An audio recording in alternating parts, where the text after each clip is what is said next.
Igreja de São Pedro de Rates, Póvoa de Varzim.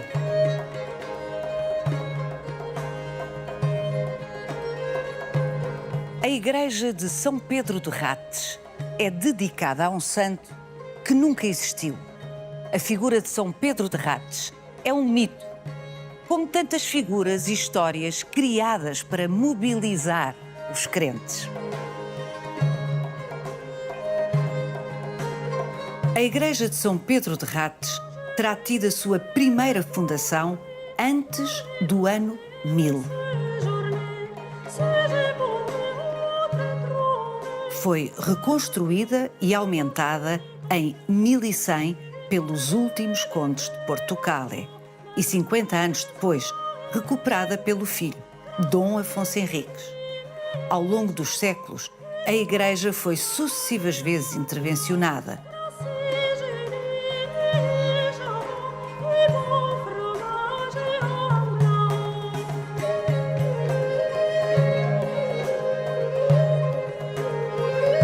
A Igreja de São Pedro de Rates é valiosa por ser um dos raros repositórios da primitiva arte portuguesa, entre muitas outras peças preciosas. Aqui encontramos a primeira representação de Dom Afonso Henriques como rei.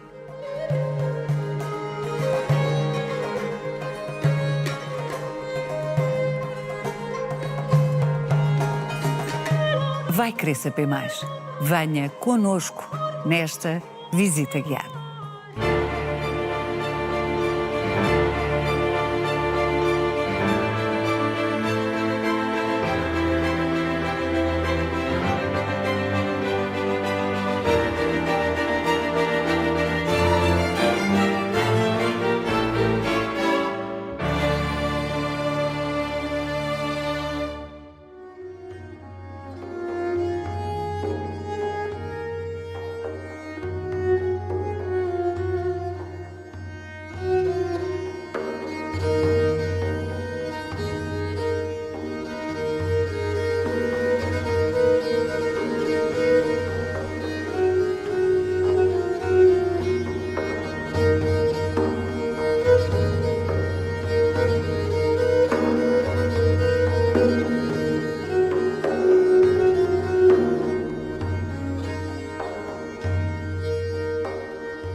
Luís Amaral, durante muito tempo, a cronologia desta igreja foi um mistério e fonte de muita polémica.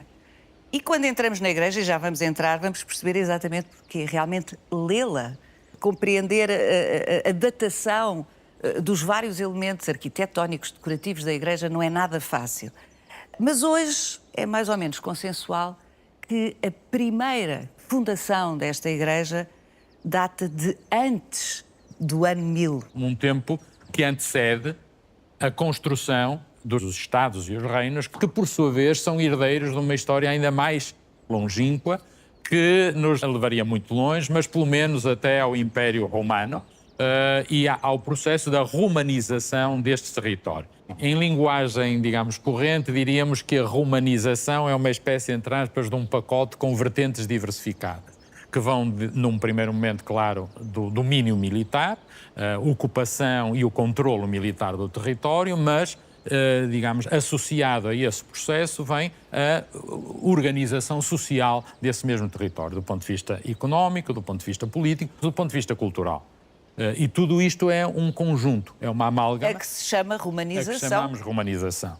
Digamos que a romanização é uma espécie de verniz que se espalha por um vasto território. Claro, em alguns sítios o verniz penetrará mais, noutros menos, será melhor assimilado ou menos assimilado. Estamos nos limites do Império, aquilo que os romanos chamavam o Finisterre, o fim da terra ou o fim do mundo. Tudo o que estava para lá do Atlântico era desconhecido. Sem dúvida. E para Roma, o centro do mundo é o Mediterrâneo. Portanto, Roma constrói-se nas bordas do Mediterrâneo e vai avançando e progredindo ao longo dessas margens.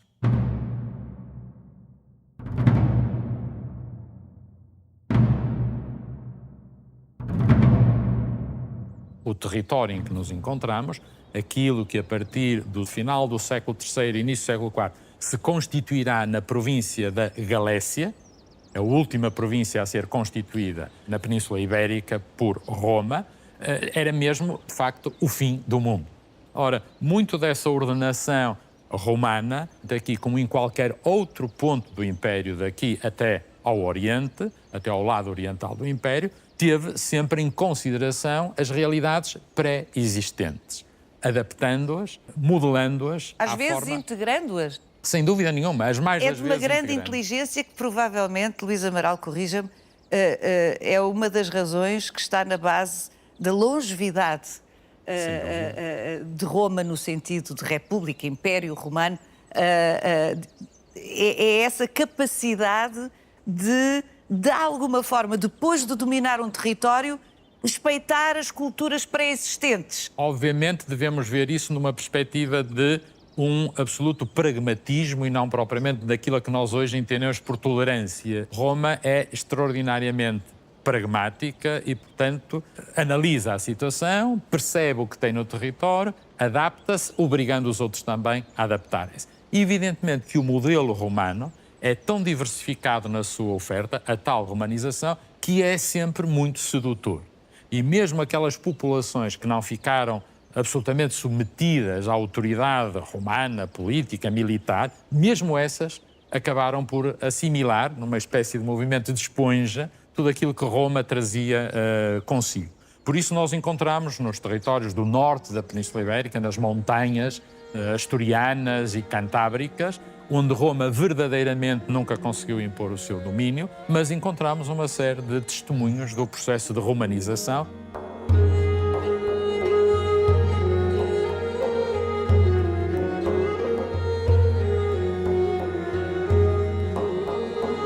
A partir dos inícios do século IV, todo este território em que nos encontramos, desde o Douro até ao Cantábrico, toda a região do norte de Portugal e da Galiza atual, constituem a província da Galécia. E essa província vai, naturalmente, ordenar-se de acordo com o que são os princípios fundamentais da administração romana. Da administração romana, sem dúvida nenhuma. Vai se dividir em algo que nós hoje poderíamos chamar uma espécie de distritos, os conventos, e vai emergir logo aqui a centralidade de Braga. Mas conventos, vamos parar aí porque isso é muito curioso. Às vezes esquecemos de que a Roma, com muitos deuses, que nos habituámos a ver tratada, descrita, etc., deu lugar, a dado passo, à Roma cristã. E podemos mesmo dizer, de forma, digamos, muito sintética, que a decadência do Império é acompanhada pela emergência do cristianismo do lado ocidental. O Império vai entrando em decadência no momento em que o cristianismo, na sua metade ocidental, começa a iniciar a sua grande expansão. A grande evangelização vai coincidir com o processo de demolição das estruturas romanas.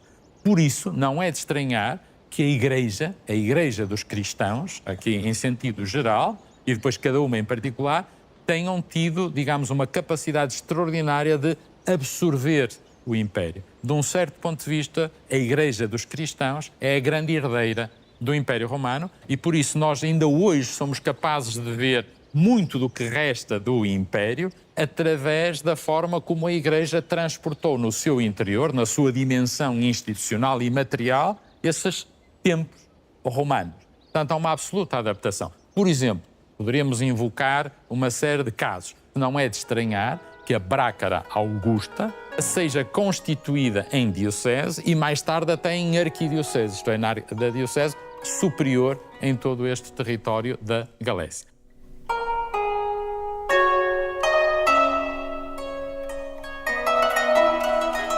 Na Península Ibérica, a desestruturação do Império vai acontecer a velocidades muito diferentes. As regiões mais profundamente romanizadas do Sul, a província chamada Província da Bética ou da Província da Lusitânia, com sede em Mérida, todos esses territórios, há mais tempo e mais profundamente romanizados, vão resistir muitíssimo mais. E mesmo quando desaparecem as estruturas políticas e administrativas romanas, a romanidade permanece de pé. Nas terras do norte, a romanização era muito mais recente, a cristianização também era muito mais recente e, portanto, os processos aqui serão processos igualmente complexos, mas mais distintos. Quando nos inícios do século V, no ano de 409, mais propriamente no outono de 409, os primeiros grupos dos povos ditos impropriamente bárbaros, germânicos, cruzam os Pirineus e entram na Península Ibérica, vão encontrar uma Península Ibérica ainda bastante estabilizada do ponto de vista romano. Não são a principal razão pela qual as instituições romanas entram em crise na Península Ibérica, mas digamos que deram um contributo considerável. Permanecerão sobretudo os suevos, acantonados nas terras do Noroeste. Este processo só será de alguma forma limitado quando chegar uma nova vaga de gente do norte. Exatamente, os godos, ou mais concretamente os visigodos, que são os godos do Ocidente, que aqui se instalarão depois de uma longa presença no território mais ocidental de França, nas terras da Aquitânia e da Provença. Vêm de uma forma bélica ou vão chegando? As duas. Há uma dimensão que é efetivamente de invasão militar, de ocupação militar, mas há uma dimensão igualmente importante, se não mesmo superior do ponto de vista quantitativo, que é de migração. São povos em deslocação, que vêm a deslocar-se, para sermos rigorosos, desde o século I, que vêm da Ásia. Vêm descendo e vêm-se deslocando da Ásia para aquilo que é hoje a Europa. E são esses que eles entram em 406, as chamadas grandes invasões, em 409 chegam à Península Ibérica, mas verdadeiramente o que aqui chega nessa primeira leva são uma espécie de restos, não é? Desses povos, tirando os vândalos, que depois passarão para o norte da África. Mas é, sobretudo, a partir do século VI, nestas múltiplas movimentações, que os godos se deslocam para a Península. Depois do enfrentamento com os francos, são mais ou menos empurrados do que é o atual território da França, ou seja, da Gália, para a Hispânia. E é aqui que construirão, sobretudo a partir dos finais do século VI, a primeira grande entidade política que tenta unificar, nunca o conseguiu, o conjunto da Península Ibérica. Os godos vêm já convertidos quando aqui chegam ao cristianismo, mas foram convertidos através daquilo que Roma, a instituição eclesiástica romana, considera uma heresia, isto é um desvio. São tecnicamente cristãos arianos. Enquanto que a Península, como o conjunto do Império, se tinha convertido ao cristianismo católico, que é o cristianismo romano. E, portanto, esse enfrentamento é violento. Isso é muito curioso, Luís, peço desculpa de o interromper, porque nós estamos sempre habituados a pensar em enfrentamentos entre religiões diferentes e, concretamente, no caso da Península, daqui a poucos séculos, na sua narrativa, o grande enfrentamento mítico entre cristãos e muçulmanos. Mas, na verdade, houve enfrentamentos violentíssimos durante séculos entre cristãos. Sem dúvida, sem dúvida. Portanto, os do Norte e os do Sul. Sem dúvida. Tinham um entendimento, rituais diferentes, claro, hábitos diferentes, formas diferentes de praticar o cristianismo. É um cristianismo diferente. Bem, devemos ter em conta, não é, que o cristianismo, desde as suas origens até hoje, é extremamente polifónico. Sim, muito diverso. Muitas igrejas dentro da igreja. Exatamente. Mas há, ao longo dos séculos, tentativas de ordenamento. E de hegemonia, não é? E de hegemonia, sem dúvida, de afunilamento. Quer do ponto de vista doutrinal, quer do ponto de vista institucional. A grande questão é que a diferença da confissão cristã, que uns e outros têm, impede a integração das comunidades. Ora, do ponto de vista dos povos germânicos, a integração com as comunidades locais é fundamental, é a razão mesmo, digamos, incontornável para a sua sobrevivência. O número sempre jogou contra eles. Os locais eram infinitamente mais, os hispano-romanos eram, em número, infinitamente superiores. E, sobretudo, ao nível das elites, é necessário haver essa completa integração. Portanto, a questão que vai acontecer das sucessivas conversões, umas com resultado positivo, outras negativo ao catolicismo, tem uma dimensão política fortíssima. O casamento é, digamos, o primeiro passo para uma plena integração de comunidades distintas. Através do casamento legítimo se estabelece a linha entre o que é, digamos, legal e o que é ilegal. Isso permite o cruzamento, sobretudo ao nível das elites, permite o cruzamento daqueles que detêm o poder e, através desses cruzamentos matrimoniais, Pacificação. a pacificação e a manutenção do poder. Portanto, a questão religiosa é aqui grandemente superada pelas questões pragmáticas, políticas da instalação destes grupos no território peninsular.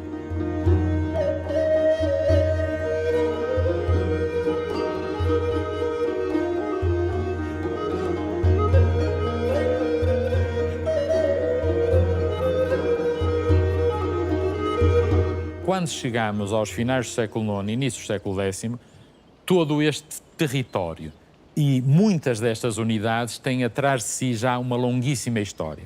Nós, normalmente, como dizia no início, estamos muito seduzidos e somos muito atraídos pela história da criação dos reinos, sobretudo a partir do século XI, mas por trás disto há já muita história, digamos assim, e uma série de elementos que vieram condicionar o futuro.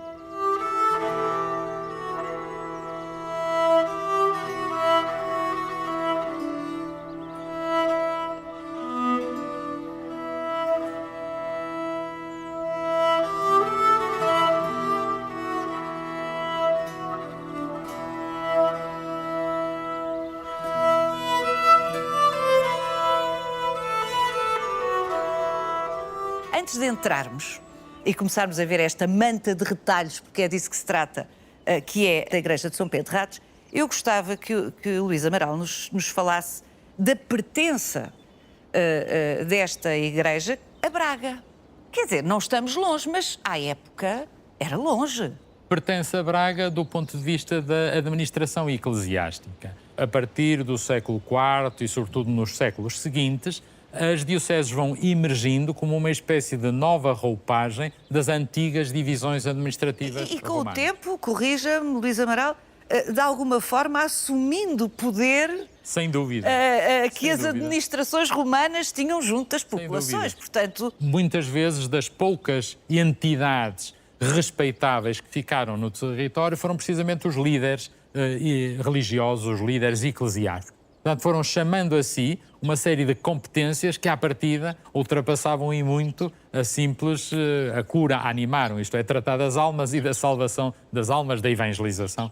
E a centralidade que Braga já tinha no período romano, e como há pouco referia, sede da província da Galécia, a partir do século IV, garantidamente a partir do século IV, vai-lhe dar também um destaque particular do ponto de vista eclesiástico.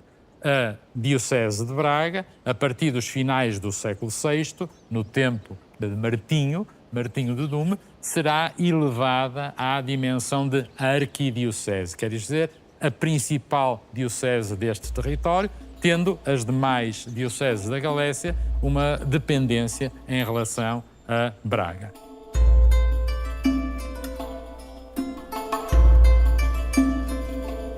no início do século VIII, de alguma forma, as tensões que existiram, como o Luís Amaral já nos descreveu, entre o cristianismo do norte e o catolicismo do sul, a chegada de migrantes, de conquistadores, ainda que não de uma forma massiva, todas essas tensões, não vou dizer que perdem expressão, mas são superadas pelo avanço do norte da África de milhares de berberes sob o comando de um guerreiro extraordinário, Tariq.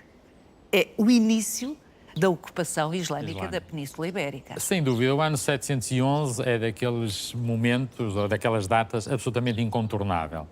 O Islão chegará a território europeu.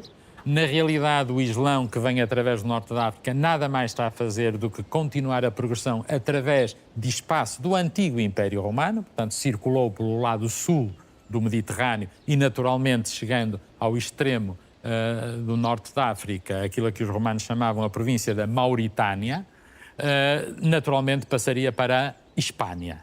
Mas vêm numa versão bélica. Sem dúvida, mas também aqui... Ou é congénere da chegada dos suevos e dos visigodos, que são digamos, que é as duas dimensões. As duas vertentes. Temos, sem dúvida nenhuma, uma dimensão militar. O Islão está em expansão. Convirá a dizer que a unificação muito frágil da região mais ocidental do norte da África tinha ocorrido em 710, portanto é notável que em 711 já estão a passar de armas e bagagens para a Península Ibérica, mas devemos considerar que não é apenas uma expansão meramente militar. Haverá também, sobretudo com os ditos berberes, também uma deslocação migratória para a Península Ibérica. Por isso não será de estranhar que vamos encontrar nestes primeiros tempos, para além de berberes islamizados e de árabes propriamente ditos, sobretudo sírios, vamos encontrar berberes também que são cristãos.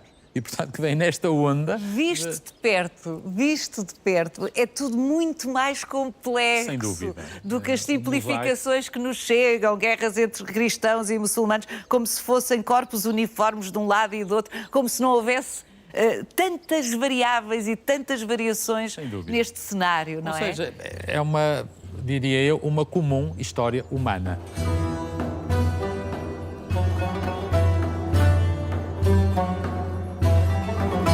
Quando o Islão entra, evidentemente vai causar uma fortíssima perturbação de natureza política, se bem que se deva dizer que, sob muitos pontos de vista, a monarquia goda, a grande tentativa e a mais conseguida de criar uma unidade política depois do desaparecimento das estruturas romanas, já estava bastante corroída no seu interior. As dissensões políticas, as dissensões de natureza até económica eram já consideráveis. Por isso não será de estranhar que aquilo que parecia, digamos, algo, enfim, suficientemente forte, caiu como um castelo de cartas. Foi quase de um dia para o outro que o poder dos godos se diluiu completamente. O que significa que a Igreja assumiu novamente um protagonismo para conter o avanço do Islão. Não tanto para conter o avanço do Islão, mas sobretudo para manter a sua identidade. Estamos longe de estar perante uma cristandade unificada. Isso é algo que começa a ser construído a partir do século XI. E para o qual, com certeza, a presença islâmica na Península ajudou imenso. Sem dúvida. Não há nada como ter um inimigo comum para que as hostes se unam, não é? Uma justificação que vai ser muito bem utilizada dentro e fora da Península Ibérica. No caso da Península Ibérica, o Islão, de facto, vai se instalando, vai islamizando, não é? Não é uma romanização, mas há uma islamização, mas deve-se dizer também que o Islão nunca ocupou a totalidade da Península Ibérica. Chegam até às montanhas do norte. Astúrias? Astúrias, mas a ocupação sistemática é algo que se fará sobretudo a sul, aqui na zona ocidental, do Vale do Douro. O Douro, mais uma vez, é chamado a constituir-se numa fronteira. O que é que sobrevive a norte? Não sobreviveu o resto do reino dos godos, não. O que sobreviveu a norte foi uma atomização completa, ou que resultou a norte, dos poderes locais. Portanto, há um tempo, a partir do século VIII, em que o norte está extraordinariamente fragmentado. Sendo certo que já nesse século VIII começam a surgir, sobretudo nas montanhas asturianas e cantábricas e na região pirenaica, aquilo que nós podemos dizer uma espécie de núcleos de resistência que acabarão por originar, com o tempo, futuros reinos, os embriões de futuros reinos. O primeiro dos quais, o bem conhecido reino das Astúrias, que vai nascer num espaço curiosamente pouco romanizado, curiosamente nunca dominado pelos godos, nunca ocupado pelo Islão. Portanto, não era um espaço vazio, mas é um espaço que se vai ordenar em função desta nova pressão que vem do sul, conduzida pelo Islão.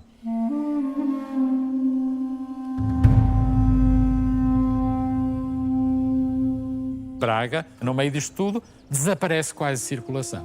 O último bispo de que nós temos notícia de estar em Braga é de meados do século IX.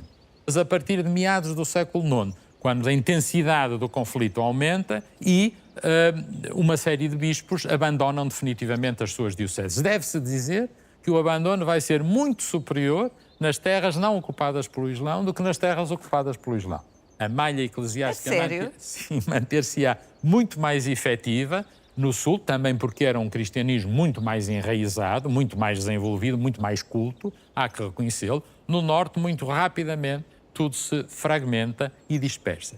O último bispo de Braga, de que nós temos notícia, desaparece de Braga em meados do século IX. Quando esses núcleos de resistência nortenhos iniciam um processo de expansão, e gradualmente vão dando conta de que as suas capacidades expansivas, os seus recursos que vão crescendo, lhes permitem um avanço que no início não teria sido pensado. Essa guerra se vai lentamente transformando numa guerra simplesmente defensiva para uma guerra claramente ofensiva e de expansão para o sul. E no ano de 868, sob a autoridade da monarquia asturiana, na altura o rei era Afonso III das Astúrias, um importante, diríamos hoje, nobre da região de Pontevedra, um galego, portanto, ocupa a região de Portucale, o atual Porto. Vímara Pérez, seu nome, no ano de 868. E podemos considerar esta data como uma baliza fundamental para percebermos que, a partir desse momento, se inicia um processo de integração de todo este território nessa monarquia nascente, mas essa integração significou, simultaneamente, uma reorganização desses territórios. Ora, a cronologia que é apontada para o primeiro templo que aqui terá sido construído, provavelmente sobre ruínas romanas, é o clássico nestas questões. Sim, normalmente sacraliza-se aquilo que já era sacralizado, mesmo por outra religião, como é óbvio. E provavelmente terá existido aqui um templo ainda mais anterior, não se sabe. Aos romanos, exatamente. Provavelmente, que a partir dos finais do século IX, e portanto a primeira igreja encaixa-se perfeitamente aí, finais do IX e início do X, estamos a assistir ao ordenamento e a reorganização deste território, dentro desse grande, digamos, movimento que é a da sua integração na monarquia asturiana. Não é? E não tardará muito, asturo-leonesa, quando a capital, a centralidade se muda de Oviedo para a cidade de Leão. Portanto, estamos a assistir à construção de uma entidade política nova, que muito invoca o passado, o godo, para se legitimar, mas na realidade pouco tem a ver com esse passado, e estamos a assistir a um processo de ordenamento e organização da sociedade. Portanto, este primeiro templo, de que não vemos hoje nada, mas que foi escavado, esse templo anterior é aqui construído, seguramente também para ajudar ao ordenamento, não é? Tocou numa questão centralíssima. A construção de lugares de culto, de igrejas, vamos dizer assim, genericamente, é um dos fatores determinantes de assentamento das comunidades e de organização, dizemos nós, social do território. Em última análise, são elementos que promovem o desenvolvimento. Por isso é que nós vemos, a partir dos finais do século IX e nos séculos seguintes, no século X e no século XI, uma proliferação de centenas, desde as simples capelas às igrejas, digamos assim, comuns, às igrejas de natureza monástica, que são ainda mais, diríamos, sofisticadas, porque pressupõem a existência de uma comunidade. E o que nós percebemos é que a proliferação também dos templos monásticos, portanto, associados a comunidades, que evidentemente são um número muito menor comparado com as igrejas, com as simples igrejas, mas é muito relevante o número. Estamos a falar da ordem das dezenas, das largas dezenas, que fixam nestas terras da Arquidiocese de Braga e da Diocese do Porto. Num tempo em que a esmagadora maioria das pessoas vive rigorosamente no limiar da sobrevivência, esta terra é extraordinariamente rica. Segundo, se há aspecto que devemos considerar a partir do século XI na Península Ibérica, e se vai acentuar depois, é de um efetivo crescimento demográfico do norte cristão, vamos genericamente dizer assim, que se acelera a partir do século XI. E o que nós percebemos é que já no século XI, digamos, a forma de abrigar esta demografia crescente se vai traduzir na conquista da terra para sul. É multiplicar os lugares povoados e reforçar lugares já povoados. Mas aqui a igreja que foi descoberta antes desta, pré-românica, era francamente mais pequena do que aquela que vemos hoje. Sem dúvida que foi construída depois. Todos estes templos são sempre coisas muito minúsculas, com algumas exceções. Porque levantar um templo exige um conjunto de recursos e de mão de obra muito, muito considerável. E como eu há pouco referia, as populações vivem, de facto, com uma grande escassez de recursos de toda a natureza. E por isso, quando nós vemos levantar um templo, é também em si um sinal de crescimento económico. Porque significa que é possível... Houve condições! Sem dúvida. E de desviar daquilo que digamos, a elementar sobrevivência, desviar recursos para outras iniciativas. Chegados a este momento da conversa, acho que está na altura de entrarmos na Igreja de São Pedro de Rates.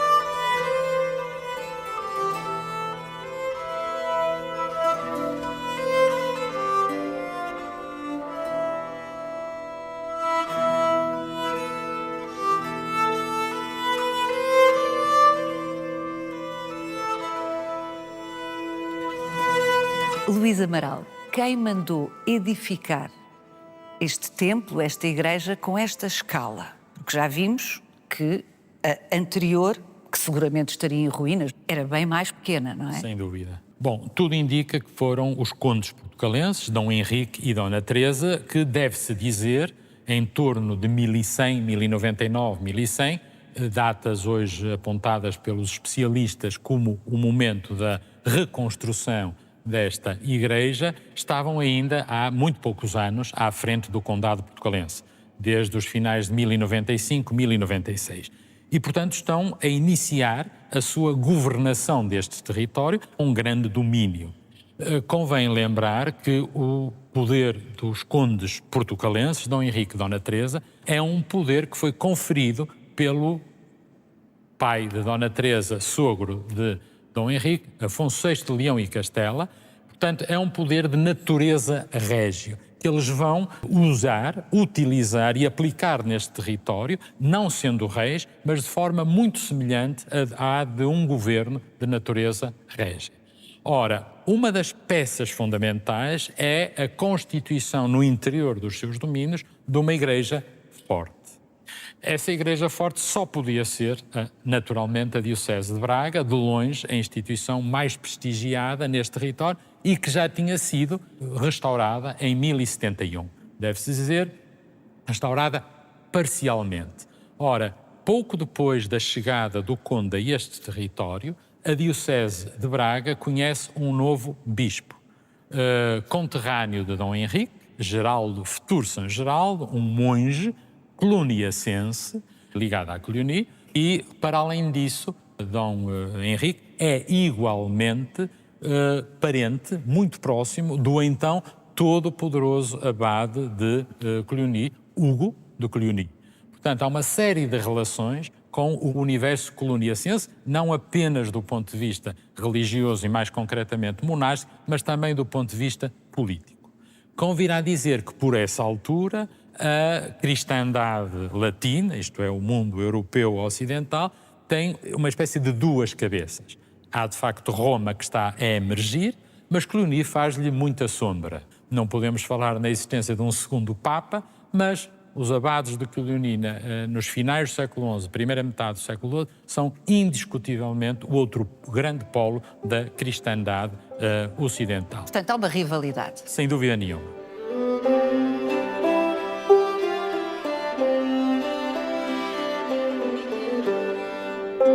O que nós assistimos neste território, e relembro mais uma vez, estamos nos limites, no velho Finisterre romano, que este território começa a estabelecer relações regulares com os grandes centros de poder de além-Pirineus. Ora, nós não podemos separar a doação desta igreja em que nós estamos a uma abadia satélite de Cluny, La Charité-sur-Loire, Nossa Senhora da Caridade no Loire, deste processo de relacionamento com os poderes de além-Pirineus. E isto é tanto mais significativo quanto no território de Leão e Castela vão proliferar os priorados cluniacenses e no que veio a ser território português só temos 3 casos. Rates, precisamente, Santa Justa e Vimieiro. Portanto, no território, digamos, portucalense. É um caso relativamente excepcional. Portanto, esta igreja estava adoçada a um mosteiro e vice-versa. Um mosteiro, sem dúvida nenhuma. E, portanto... E vêm monges de Cluny para cá? A partir da doação, sim. Uma das razões porque estas entidades são tão patrocinadas pelas elites guerreiras e políticas locais é pelo facto de saberem comprovadamente que são fatores de desenvolvimento quando colocadas nos territórios. Demográfico, porque atraem pessoas. Sem dúvida. E económico, Promovem, porque são gestores dentro Claro, e e por gestores- isso contaminam o que se passa fora dos seus Dúvida. muros. E gestores muito eficazes. E, finalmente, os monges são tidos como melhores cuidadores das almas. E, portanto, eles garantem, preparam a salvação, e as comunidades deste tempo, enfim, as pessoas que viveram neste tempo, davam à salvação da alma uma relevância tão grande quanto davam à salvação do corpo enquanto estavam nesta vida. Portanto, o mosteiro, digamos, fornece, enfim, custa-me usar esta expressão, este tipo de serviços todos. Condensa numa instituição uma série de necessidades do tempo.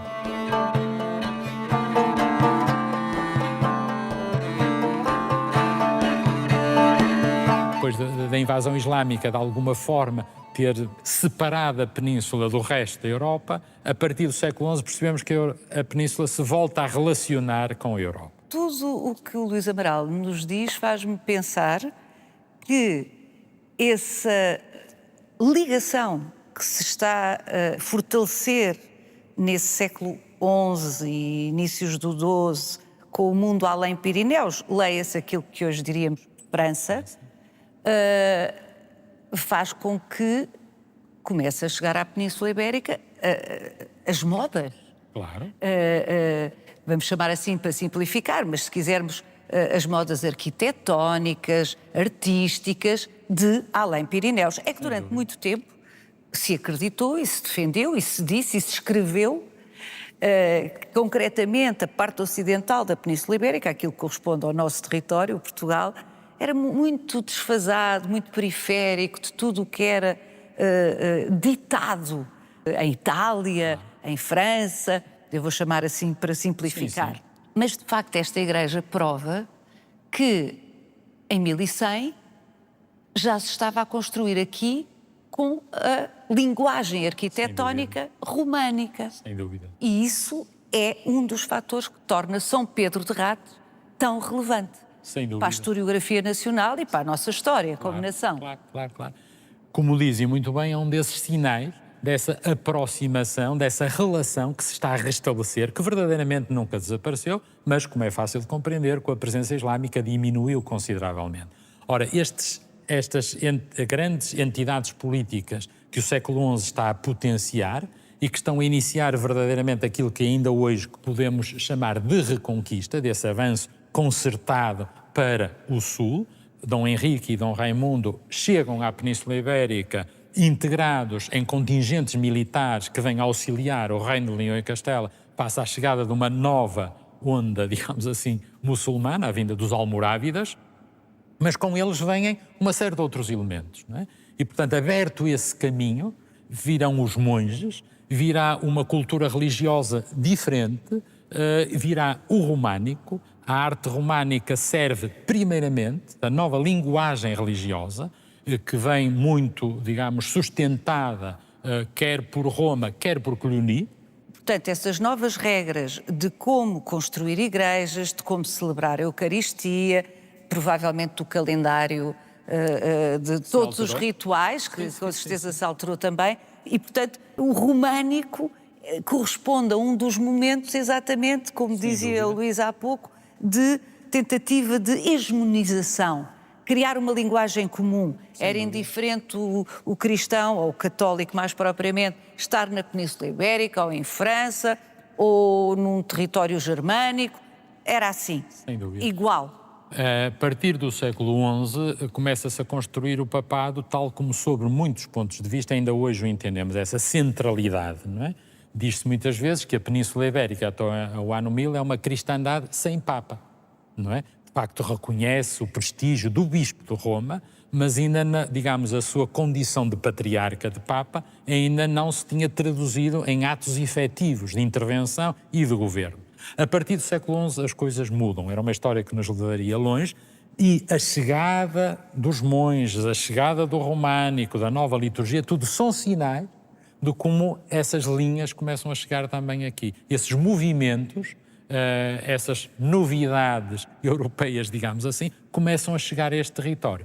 A partir do século XI percebemos cada vez de forma mais clara que há uma espécie de tentativa nortenha de demonstrar, vamos simplificar, que o cristianismo de nortenho é melhor que o cristianismo do sul, que o verdadeiro cristianismo ficou preservado nestas terras menos contaminadas pelo Islão e assim sucessivamente. Toda a construção da história de Santiago está a concluir-se precisamente nos finais do século XI e início do século XII, está diretamente relacionada com isso. Ou seja, a mitificação de Santiago. Claro, lá voltamos. Não, Claro. Santiago E é um mito, não é? Sem dúvida. E a instrumentalização de Santiago que vem servir para legitimar este cristianismo verdadeiro. O cristianismo verdadeiro, entre aspas, de Roma vai ser também instrumentalizada na Península como uma chancela de garantia da cristandade deste norte peninsular.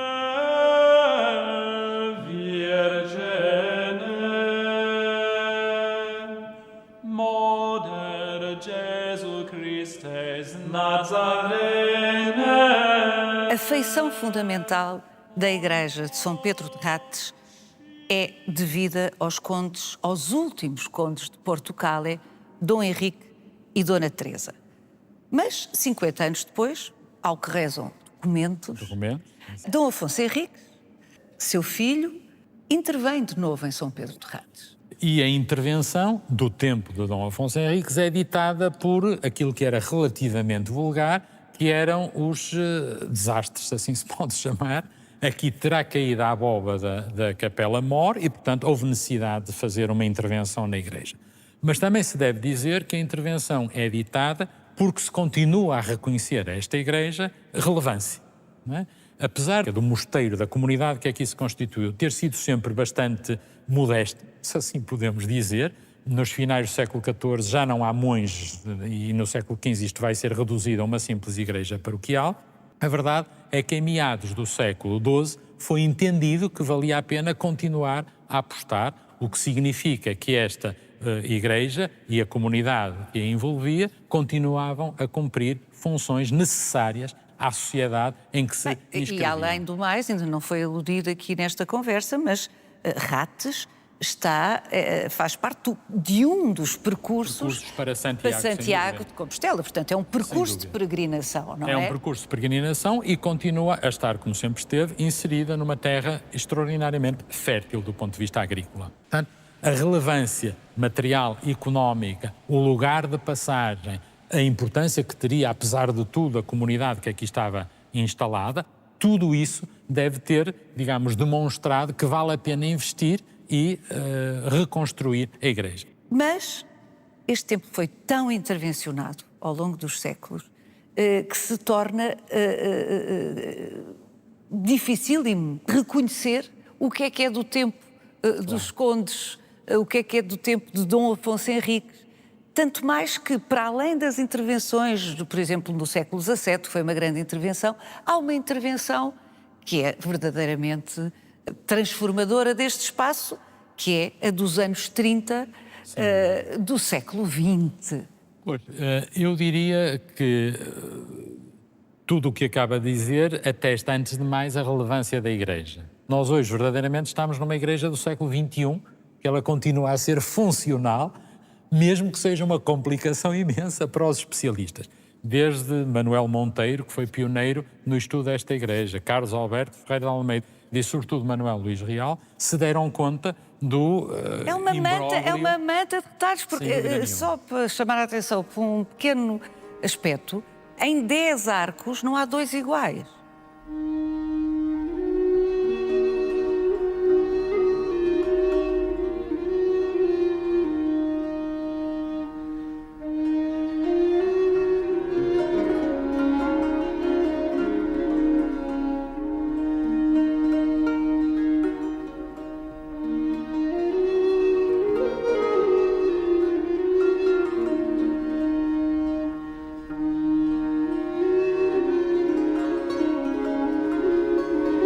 Nas campanhas dos anos 30, 40, conduzidos pela Direção-Geral dos Edifícios e Monumentos Nacionais, houve a tentativa, se até aí, digamos, todas as várias fases foram no sentido de recompor e não propriamente recriar algo de novo, a verdade é que no século XX houve a preocupação de entender a Igreja não apenas como um templo, mas como um monumento.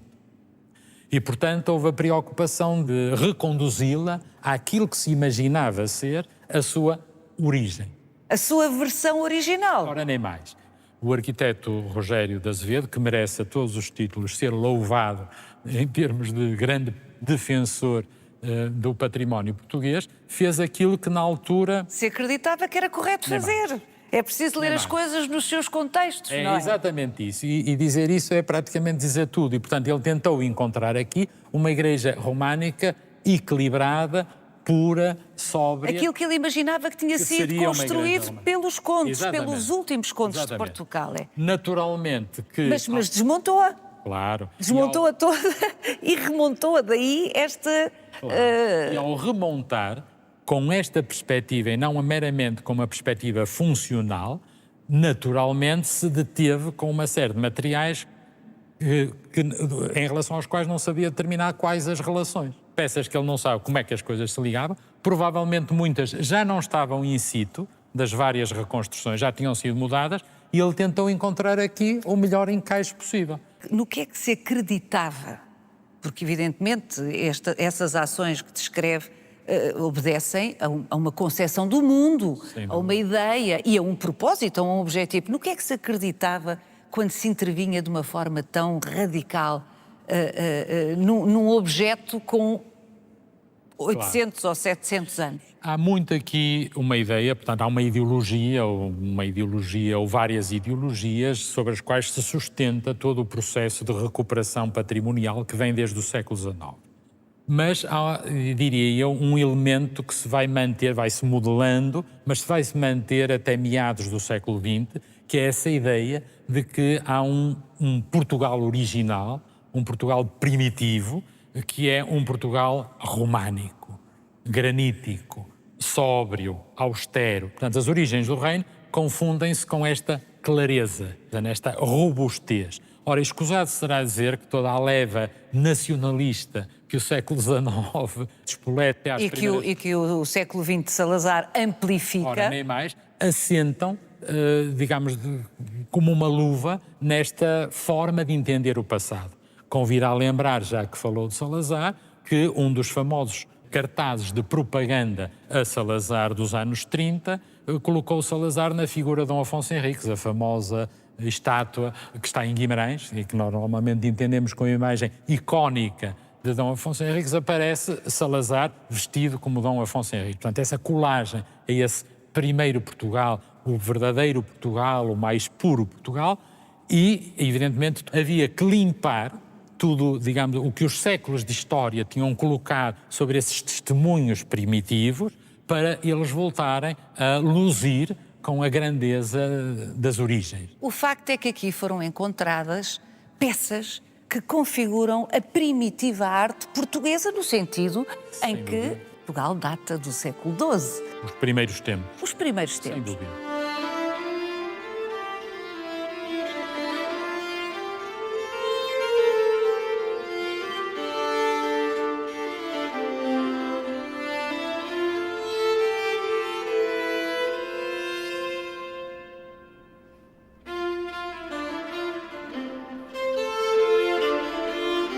Estas duas estátuas, colunas ou colunas-estátuas, ainda hoje os especialistas discutem sobre o lugar que ocupariam. Não há hoje muitas dúvidas que elas devem figurar Dom Afonso Henriques e Dom João Peculiar.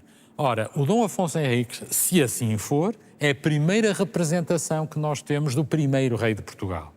E que já aparece, Manuel Luís Real sugeriu, e muito bem, que sendo assim a estátua deve ser posterior, a escultura é posterior a 1140, Afonso Henriques começa a intitular-se como rei nos finais de 1139 e início de 1140, e já aparece com os atributos próprios de um rei, a coroa e a espada, do guerreiro que ele é antes de tudo.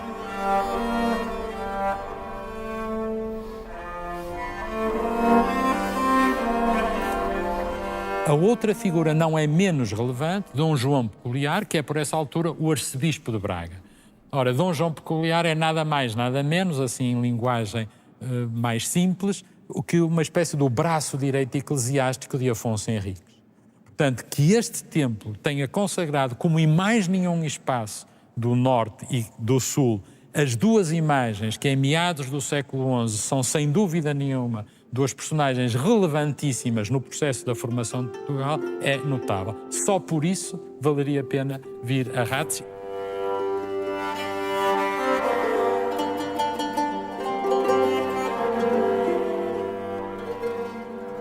Nós estamos mesmo a acabar a nossa conversa, Luís Amaral, mas não podemos ir-nos embora sem eu lhe perguntar quem foi São Pedro de Rates. São Pedro de Rates é uma personagem mítica que... Inventada, naturalmente, que é colocada no século I, no que se imaginava serem os primórdios da evangelização deste território e cuja função é a de estabelecer uma relação direta entre a cristianização do território bracarense e a ação direta dos apóstolos. Neste caso, só poderia ser, naturalmente, Santiago. Bem, tudo isso, sob o ponto de vista da racionalidade, é um absurdo. Sem dúvida, mas o problema não deve ser colocado ao nível da racionalidade. O problema deve ser colocado ao nível da tentativa de encontrar uma história que, podendo não ser verdadeira, é verosímil, que estabelece essa relação. Portanto, o mito serve aqui para cumprir o quê? Para tapar um buraco narrativo e do desconhecimento histórico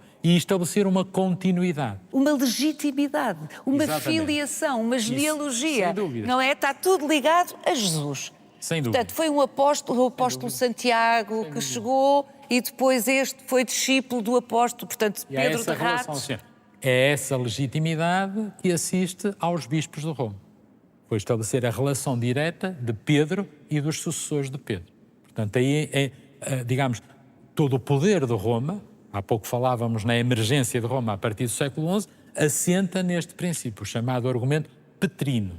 Ou seja, Pedro instituiu o seu sucessor e aí, ininterruptamente, os sucessores de Pedro aí estão. Ora, foi a Pedro que Jesus confiou a construção da Igreja. Portanto, esta ideia deste regresso sempre e de um fio inquebrável, de um fio permanente, que em nenhum momento desaparece, é fundamental para legitimar as igrejas. Luís Amaral, não sendo histórias verdadeiras, são absolutamente, ou foram sendo absolutamente operativas.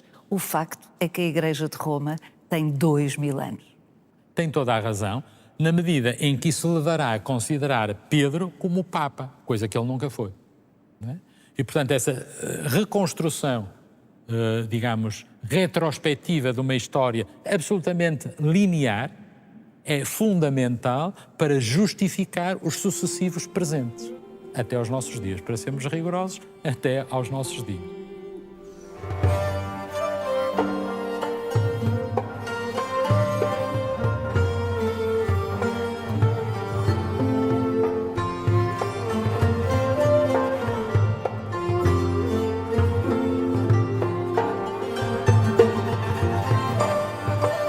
Veja este e os outros visita guiada em RTP Play e siga-nos no Instagram e no Facebook.